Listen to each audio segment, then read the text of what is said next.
crunch and flavor in the crust, I'm using cornmeal in this mouth-watering plum galette. And the crust is very easy to make, and use your trusted food processor, 1 cup of all-purpose flour, and we're adding 1/4 cup of this extraordinary cornmeal given to me by my friend Jack Algier. So it's going to have a fabulous taste. 1/2 teaspoon of salt, 1 tablespoon of granulated sugar, and that's basically the dry ingredients. Cold butter.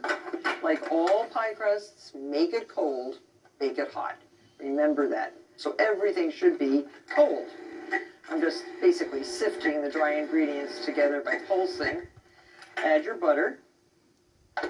And this is 1 stick of butter cut into small cubes. And this gets processed right into the dry ingredients by pulsing. And you want to leave a little bit of butter visible. I always say it should look like coarse oatmeal. There, it's pretty much that. And then we add 2 tablespoons of ice water mixed with 1 large egg yolk. So separate your egg yolk from the white. Save the white. I love to save it in a plastic container like this, and I just keep adding egg whites and writing on the cover what it is. So that can be used for angel food cake or something else. And 2 tablespoons of iced water. No ice cubes. If you get an ice cube in your pastry, it will make a wet spot.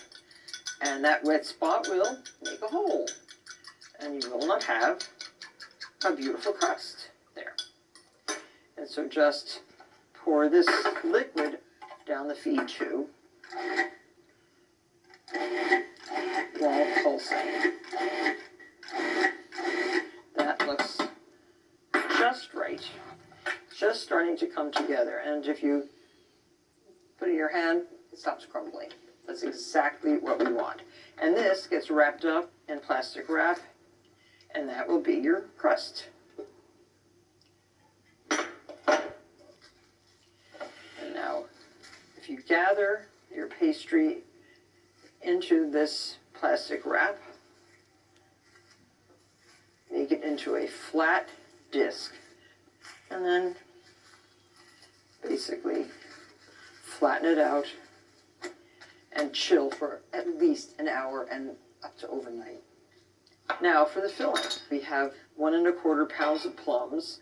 Your plums go into just a small amount of sugar, 1/4 cup of sugar, and also add a little bit of cornstarch. The cornstarch will thicken the juices of these juicy plums. That's 2 tablespoons of cornstarch.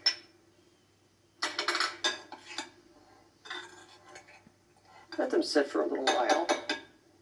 Oh, and don't forget vanilla. Split the vanilla bean down its length and scrape with the flat side of the knife. Those are millions and millions of little vanilla bean seeds. And this goes right into your bowl with your plums. Stir these up. They smell very good. So now we're actually ready to roll out our galette crust. This one we want to be about 12 inches in diameter. A few little cracks. Now if you're making it very rustic, you can just leave the free-form edge. If you want it to be a little bit more formal, you can cut around the edge with a pastry wheel. But notice how easy it is to pick up if you roll it on your pin like this. And then how easy it is to unroll right on your parchment-covered baking sheet. There. And this is the crust for our galette. Put your plums right in the center. It would be a very good idea to have lots of those crusts in your freezer for summertime, because who knows when you're going to be at the farmer's market or even a good grocery store and find the perfect plums, so that you too can make a bottom crust galette. Use all that nice juice, and then make sure your hands are clean before you start to fold up the edge over the fruit. can, as I say, do it in a rustic fashion like this. You can pleat it. You can fold it over nicely. Ah, this is so great. Rustic version. You can use a little bit of turbinado sugar on the top of the fruit.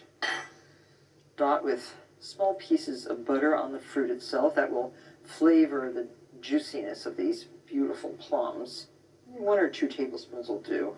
And this will go right into the refrigerator to chill for approximately an hour before you put it into the oven.